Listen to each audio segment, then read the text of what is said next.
When I wrote it, you have to keep in mind I was about 30 years old, and I was very ambitious. At that time, I felt like I could eat the whole world in a literary sense, and I really wanted to do that.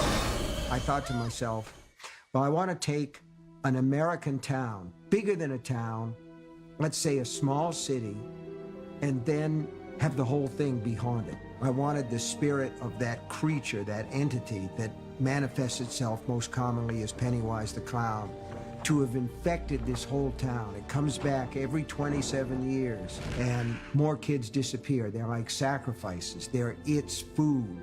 But across the board, the adults, on some level, they all understand what's happening, and it's part of this devil's deal that they've all agreed to.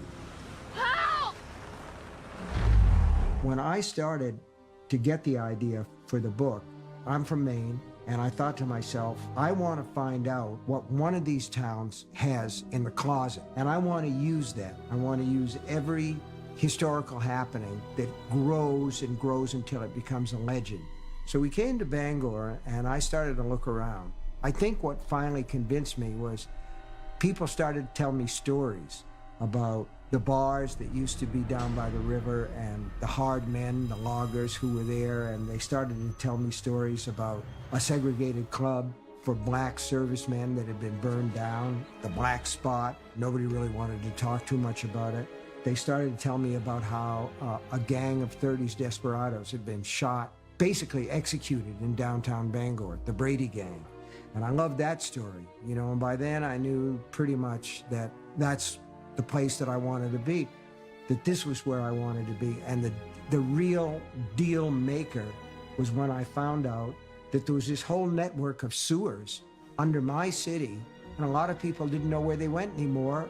The maps had been lost. They were built in the 30s as part of the Delano Roosevelt's work programs, and they just built these sewers and then they left them. Some guy said to me, well, you know, in the spring when the runoff comes from the snow, you can put a canoe in over at Westgate Mall and come out at Mount Hope Cemetery, you know, 5 or 6 miles on the other side of town.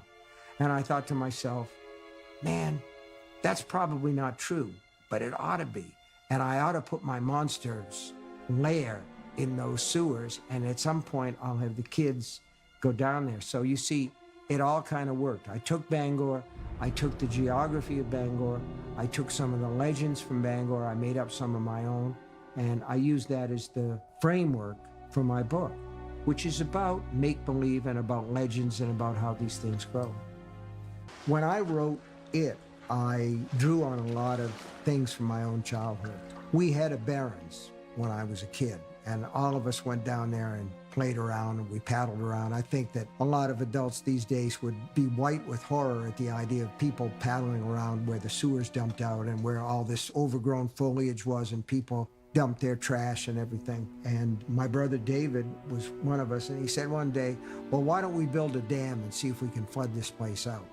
And so I put that in the book. I put my experiences with going to Saturday matinees with my kids, Ben's crush on Beverly Marsh, you know, and writing the poem. That's all based on things that happened to me. Your hair is winter fire, January embers. My heart burns there too.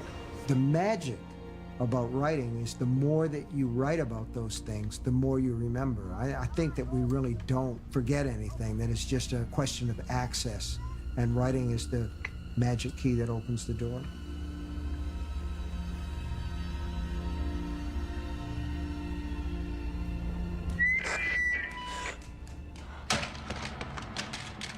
A lot of what I was doing was trying to articulate the things that made me afraid as a kid. And I took a lot of the things that I loved when I was a kid, and I also took a lot of the things that I observed, not just in my own children, but in the kids that they played with, the kids that I saw on the street, their games, their words. But that's what writers do. I wanted to create characters in the book who were at an age where they could still believe everything that children believe, and yet not. There's a borderline there. There's a twilight zone between little kids who were 5 and 6, and oh yes, they believe in Santa Claus. Oh yes, they believe in the Tooth Fairy. Yes, they believe in the Easter Bunny.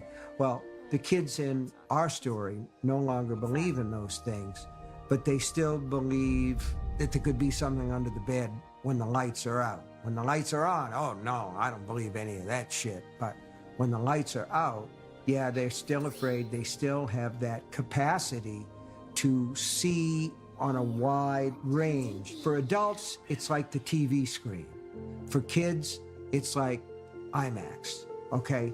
Kids have a wider perspective. They see more, they believe more, they notice more. Probably the same thing is true when people get really old. So I wanted to take those kids and put them in this situation where they were the only people available who could actually battle this creature, because they're the only ones who are still able to believe in monsters.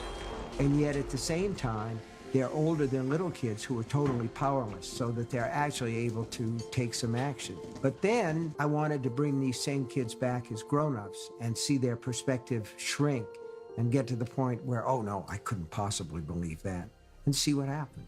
When I wrote it, I was 30. I was closer to those childhood experiences than I am now. It's dedicated to my children. I had 3 kids at the time that I wrote the book, and they weren't my lab rats, they weren't my specimens, but I observed them and I knew the things that they were afraid of because my wife and I put them to bed at night. But as a kid, I was extremely imaginative. I used to get out of bed and creep down the hall so that I could listen to Dimension X and Suspense on the radio. And then I would creep back to bed and shiver and shake until I went to sleep. So you've got this strong imagination. A lot of the things that I feared as a kid, I also loved. And it's that push me, pull you, that conflict where the stories actually take place. So I remembered a lot of those things because they were vivid memories for me.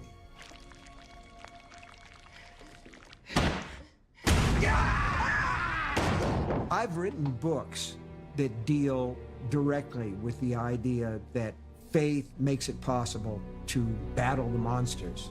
A lot of times in my stories, the monsters are supernatural or they're make-believe, they're fantasy creations, but we all battle our monsters all the time. In that sense, it is an allegory for these children who are on the verge of their next stage of life. They're children still, but they're to the point where they're going to have to make the jump to adolescence and then to adulthood. And that's always a leap of faith. It doesn't have anything to do with any of the established doctrines. You have to trust your friends. You have to have faith in your friends. You have to cut to base level. You have to believe that good is going to triumph over evil. Kids believe that, okay? And that belief is powerful.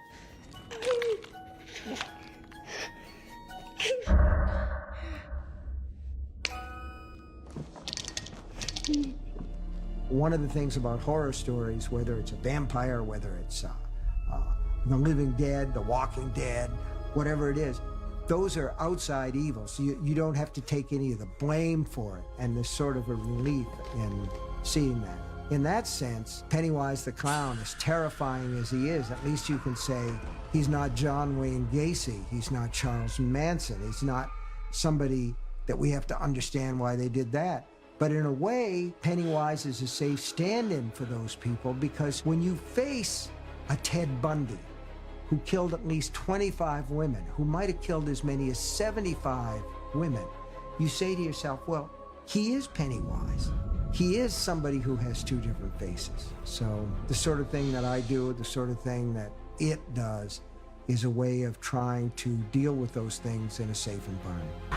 While I've written stuff that has to do with God, the afterlife, and religion, and I've tried to always be strong on those subjects, not because I've got a axe to grind, but because I sometimes think in fiction of the make-believe that good doesn't get its fair deserts, that a lot of times that what we see as attractive is evil.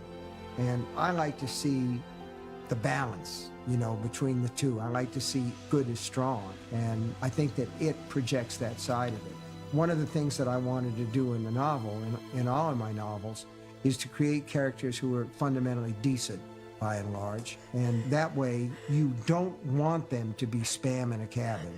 You want them to live and you want them to win. And I think that that translates to the film. That's one of the reasons I really like this movie. It is one of the few films that gives us a chance as adults to relive these strong emotions that we had as children. That's one of the great attractions. Because the thing about fiction is you take all the reality that you can possibly take, and then you change everything that you want. That's why they call it fiction.